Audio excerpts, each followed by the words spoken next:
Coming up, why scores of children were sent straight home from school today for wearing the wrong type of shoes. The growing problem of puppy farms and the heartbreak of one couple who purchased online. And we are sailing with the Midland crew member on the last leg of a round-the-world voyage. That's at 6. Nearly 100 pupils were sent straight home from school today for wearing the wrong sort of shoes. And the right sort? Stay with us.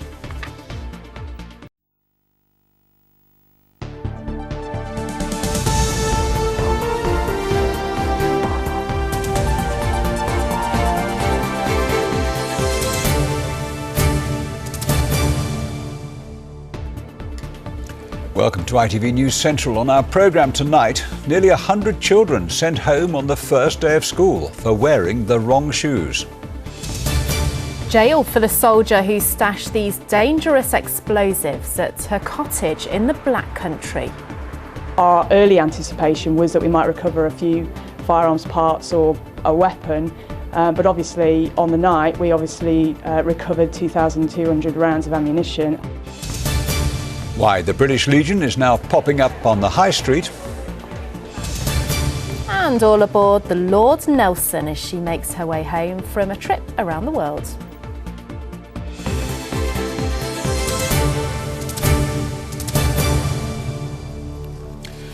Good evening. Parents of pupils at a school in the Black Country say they're furious after their children were sent home for wearing the wrong shoes. Some families say they can't afford to buy anymore. Up to 100 youngsters were barred from starting the new term, which began yesterday after their head teacher enforced tough new uniform rules. The school says it gave parents plenty of notice about the changes. Andy Bevan has our top story. 14-year-old Caitlin Glear walks home from Cosley School in Bulletin in shoes she'd rather not be wearing, but she's been forced to. Yesterday morning, her mother Karen received a text message from the school saying her daughter and dozens of other pupils were being sent home for having inappropriate footwear. This phone picture taken by a pupil at the school shows students waiting to be collected by parents after the ruling. She was upset. She was sent home.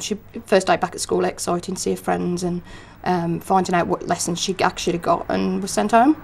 All the children I seen was smart. The shoes was immaculate. School uniforms were immaculate. Caitlin had started the first day of the new term in these canvas shoes, but Cosley School's new head teacher, Kirsty Westhead-Jones, has introduced a black leather look only policy.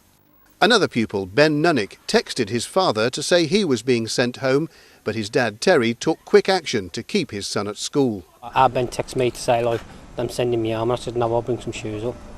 So that's what I did for him, and he had his Walmart shoes, but them a bit tight on him, so them hurted him. So we've still got to get him some now. ITV News asked for an interview with the head teacher at Cosley School today, but we were told she wasn't available. However, in a statement issued through the local education authority, she said, "We informed parents twice last term by letter in May and again in July, as well as sharing our proposals with pupils during assembly. We also reminded parents by text earlier this week." A recent survey suggests that clothes, books and stationery for the new school year is costing an average of £240 a child. That leaves many parents with large families but small incomes struggling to afford it. I can see it's like, say, year 7, 8, 9 and probably 10, but year 11, that could have probably let them lapse a bit, like with the shoes, because when I was at school, the last year, we didn't have so much uniform. I just don't see the point. I mean, the kids should just go to school, be educated, and the last thing you should be looking down is at the floor and looking at your footwear.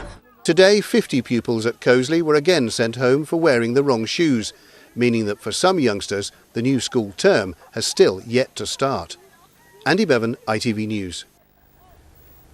Well, meanwhile, children who were due to start their first day at school today have been kept at home after their families were told that funding for Leicester's first Sikh free school had been withdrawn. 70 youngsters were looking forward to joining Falcons primary this morning, and although many have been offered places at other schools, some children were at home today. Their parents say they're determined to send their child to a school of their choice. A protest was held on Monday.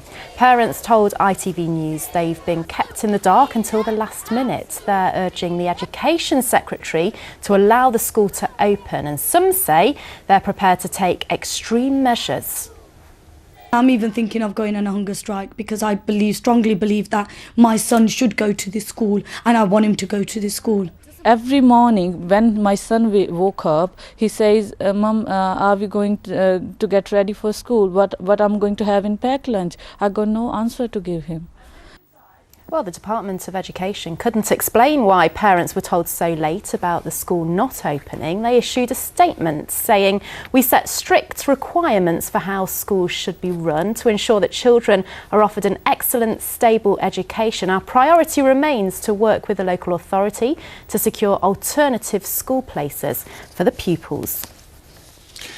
A former soldier from Bloxwich was sentenced today for explosives and firearms offences after police found a huge stash of weapons and ammunition in her cottage. They were tipped off by airport customs officers who intercepted a parcel containing gun parts. When they raided the house in Station Street, they were surprised by what they found. Callum Watkinson reports. Pistols, armour-piercing bullets and plastic explosives buried in a flower bed. Just some of the military-grade weaponry that Joanne Morris was hoarding in her cottage, yards from Bloxwich Police Station.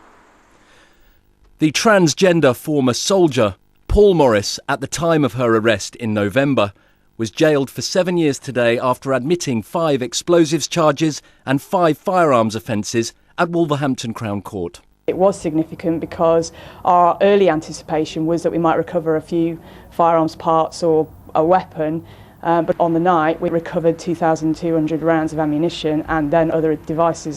The judge called this an exceptional case without precedent. The police say it's the largest haul of explosives found in the West Midlands for 10 years.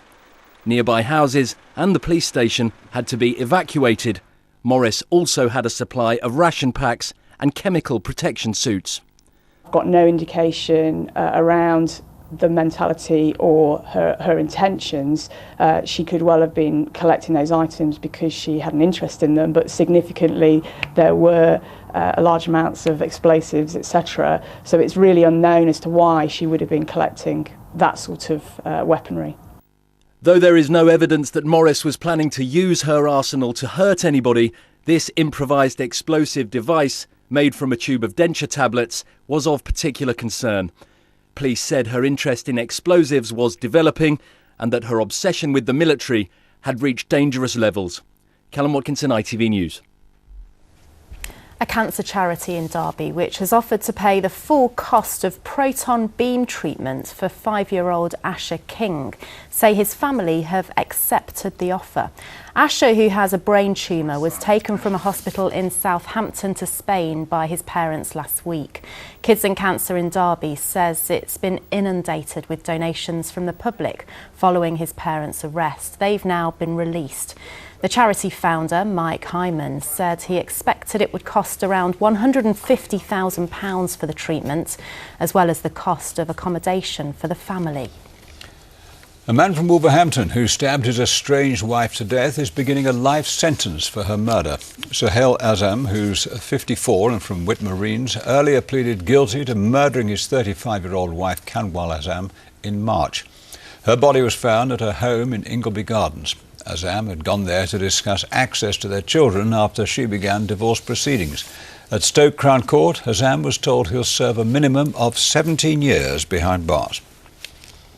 An MP for Birmingham has criticised job creation claims from the group behind the controversial HS2 rail project. HS2 says a marshalling yard in Washwood Heath in the east of the city could create thousands of jobs, but Liam Byrne, the MP for Hodge Hill, criticised these plans at a House of Commons committee today. He's calling for the yard to be built outside Birmingham and said HS2's council hadn't factored the loss of jobs from businesses who were already at Washwood Heath. A couple are warning others about the dangers of puppy farming after their puppy died from a deadly virus. They say after seeing their beagle suffer, they now want to make sure other people are aware of how cruel puppy farming can be, which, according to the Kennel Club, is rife here in the Midlands. Victoria Davis can tell us more. This puppy was an exciting, much-loved new addition to a family. But 3 days after they bought him for £400, he was dead. Good boy. We took him home, and a few hours later, started having diarrhoea. Overnight, he became increasingly worse, didn't he? He was vomiting, the diarrhoea got worse. Yeah. He could hardly keep his head up. He could hardly move a paw. He was shivering. He just wasn't responding. It was absolutely tore our hearts out. Cooper has contracted a deadly virus known as parvovirus, which the couple believe was as a result of being reared in filthy conditions on a puppy farm.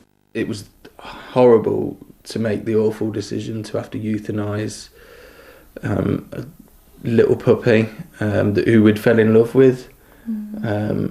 But we just couldn't see him suffering anymore. He'd been in so much pain in his little life. Thomas and Kiri, who live in Walsall, found the seller's details advertised on the internet. And although the house the couple visited seemed like a nice family home, they say with hindsight they should have been concerned by the fact there were no pedigree papers to show them, and they were prevented from seeing the living area of the puppy. We got in contact with the breeder, we texted the breeder, and he wasn't interested. I think he'd got rid of he'd sold the puppy, he'd made his money, and that was it. He wasn't interested. He'd got his cash. The problem of puppy farms is widespread. As this Trading Standards video shows, there is often no regard for the health and well-being of dogs. But according to the Kennel Club, as many as 1 in 3 dog owners may have unwittingly bought from a puppy farm after searching for their dogs online, on social media or through free newspaper ads. Thomas and Kiri have now got a new beagle puppy after going through the Kennel Club's assured breeder scheme, something they say they wish they'd done in the first place, as it would have saved them a lot of heartache. Victoria Davis, ITV News. Well, for more on this, I spoke to Caroline Kisco from the Kennel Club earlier. I began by asking her what people can do to ensure they don't buy dogs from puppy farms. They need to find a proper breeder, somebody who is responsible, somebody who cares for their dogs properly right the way through. And the best thing they can do is to go onto the Kennel Club website and find Kennel Club assured breeders. Those are the people that we inspect. We go and make sure that they're doing all of the right things by their dogs and by their puppies. What's quite frightening is these puppy farms aren't actually illegal, are they? No, breeding puppies commercially is certainly not illegal, and that's probably a good thing because there is a high demand. So making sure that puppies are available is the right thing to do, but we have to make sure that they're bred properly and that both the puppies and their parents are properly cared for. What can be done then to prevent these puppy farms being in existence? What can we do? The thing that people must do is to make sure that they don't buy from a puppy farm. So what you need to do is to make sure you see the puppy in its home environment with its mother. And it's quite easy to spot. I mean, if somebody is trying to fool you by pretending that it is a home and actually the puppies have spent no time there, they're unlikely to have the mother, and the mother obviously will react towards her puppies, so you'll know whether they're genuinely her puppies. So don't buy if you don't think that the conditions are right. It seems very sad when there are so many dogs out there that don't have a home, and of course many get put down, that people are going to these puppy farms anyway. Is there any way we can find a way of encouraging people to buy adult dogs rather than the cute puppies? Well, we have, the Kennel Club runs all of breed rescue as well, so anybody who's fallen on hard times and has had to part with their breed, there will be a breed rescue service for every single breed. So if your concern is that you want a particular breed, then come to Kennel Club Breed Rescue. Equally, there are all of the big rescue homes, the Dogs Trust and so on. They all have lovely dogs available, and we certainly recommend that if you want an adult dog, go to rescue. If you want a puppy, then go to a Kennel Club assured breeder. Caroline Kisco from the Kennel Club speaking to us a little bit earlier. You're watching ITV News Central. Still to come. On her way back home, Lord Nelson's on the last leg of her round-the-world voyage. We catch up with her and her crew in Canada. And I'm at the Secret Garden in the Library of Birmingham. I'll have your full West Midlands weather forecast later on in the programme.